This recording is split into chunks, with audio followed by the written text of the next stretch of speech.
Chase Elliott, a prominent NASCAR driver who recently suffered an unfortunate injury that may affect his chances of getting into the playoffs.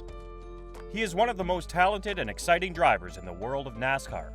Fans of the sport were left stunned and worried when news broke that the young star had broken his tibia. The incident occurred last Friday and the severity of the injury was not immediately clear.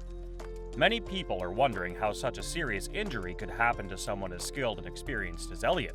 The answer, unfortunately, is that accidents can happen to anyone, no matter how careful or talented they may be. Elliott was snowboarding in Colorado when he landed awkwardly and suffered the injury. The tibia is the larger of the two bones in the lower leg, and it plays a crucial role in supporting the weight of the body and helping to maintain balance and stability. When the bone is broken, it can be incredibly painful and debilitating, making it difficult or impossible to walk or engage in physical activity. The severity of Elliott's injury will depend on a number of factors, including the location and extent of the break, as well as the individual's overall health and level of fitness. However, even a relatively minor tibia fracture can require weeks or even months of rest and rehabilitation in order to fully heal. For someone like Elliott, who relies on his physical abilities to compete at the highest level of motorsports, a broken tibia is a serious setback. It is unclear how long he will be sidelined as he undergoes treatment and recovery, but it is likely that he will miss at least several races. Despite the setback, Elliott remains upbeat and focused on returning to the track as soon as possible. He has expressed gratitude for the support and well wishes he has received from fans and fellow drivers. There is also the question of how the injury will affect Elliott's performance once he does return. A broken tibia can take several weeks or even months to fully heal, and even after the bone has healed, it can take time to regain strength and flexibility in the affected leg. This could affect Elliott's ability to drive at the level he is accustomed to, at least in the short term. However, Elliott is a young and resilient driver, and he has a strong support team behind him. With the right care and rehabilitation, he should be able to recover fully from his injury and return to racing at the level he is capable of. It may take some time, but if he is patient and works hard, he should be able to bounce back and continue to be a force in NASCAR.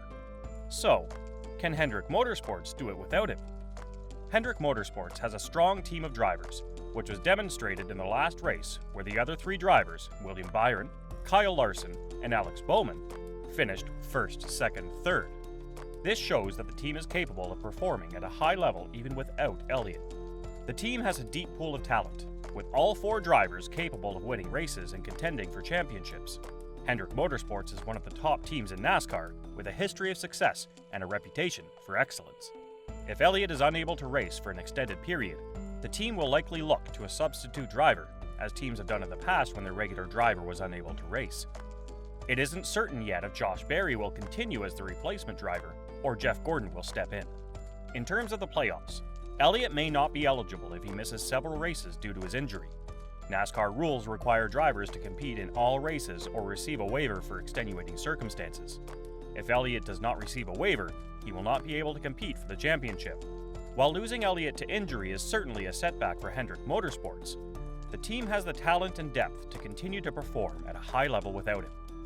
With a strong pool of drivers and a history of success, Hendrick Motorsports is well positioned to continue to compete for championships in the future. However, despite the bad news, Hendrick Motorsports President and General Manager Jeff Andrews delivered a positive update on Elliott's surgery and recovery process, which he said would likely take several weeks. Andrews emphasized that the team would prioritize Elliott's health and well-being above all else, working closely with him and his doctors to determine his return timeline.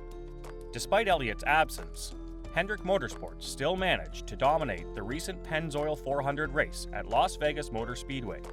Andrews also elaborated on the team's philosophy when it comes to their drivers' personal lives, stating that they don't believe in restricting them to the racetrack and that accidents can happen anywhere, not just on the track. This sentiment was echoed by Kevin Harvick of Stewart-Haas Racing, who sided with Elliott and emphasized the importance of drivers being able to live their lives outside of racing. Stewart-Haas Racing driver Kevin Harvick was also quick to speak in favor of Chase Elliott's decision to go snowboarding during the 2023 NASCAR Cup Series season, and elaborated on how drivers' lives are not just limited to the racetrack all the time, saying, "I'm in the category with Chase. I like to live my life. I like to ski. I like to go do things. I've had just as bad injuries walking around my kitchen, falling over my cat or whatever, playing with my kids or whatever it is." He also said, "Stuff's gonna happen, But you know this deal. There's way too much time spent at the racetrack to not be able to live the rest of your life, and to have to live in a bubble is impossible.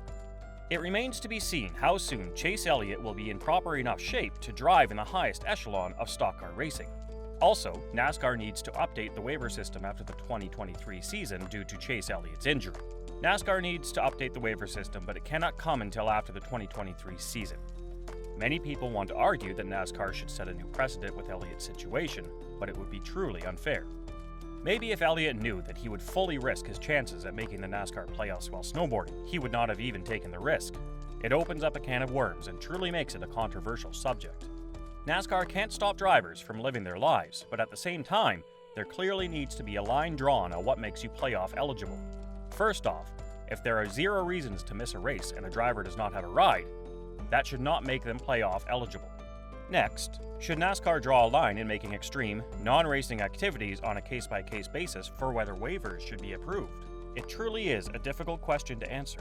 Honestly, many people are probably happy they don't have to make that decision. There is a risk to putting yourself out there and snowboarding, but the same can be said about anything. A driver could break their leg snowboarding, or falling down the stairs by accident. The risk is simply elevated. If NASCAR thinks an elevated risk for activities outside of racing is not good, then maybe the sport decides to make it on a case-by-case basis, as stated before. Either way, it feels fair that NASCAR should update the rules and specifically add what is right and wrong. Personally, the right idea for NASCAR would be to say that any activity outside of racing with a high risk of injury will not be granted. In Elliott's case, it should not rise to a high enough risk. An activity outside of racing with a high risk of injury should simply be saved for something that is irresponsibly done off the racetrack. The idea of snowboarding is not irresponsible, as Elliott simply suffered an accident. There is a line that can and should be drawn for waiver requests moving forward. It may not change much, but adding something to give drivers the peace of mind to live their lives is important. While the news of Chase Elliott's injury may be disheartening to fans, it's important to remember that his health and well-being come first. The team at Hendrick Motorsports is doing everything they can to support their star driver and help him recover as quickly as possible. So, even without Chase Elliott, Hendrick Motorsports can still come out on top. We wish Chase Elliott a speedy recovery and look forward to seeing him back on the racetrack soon.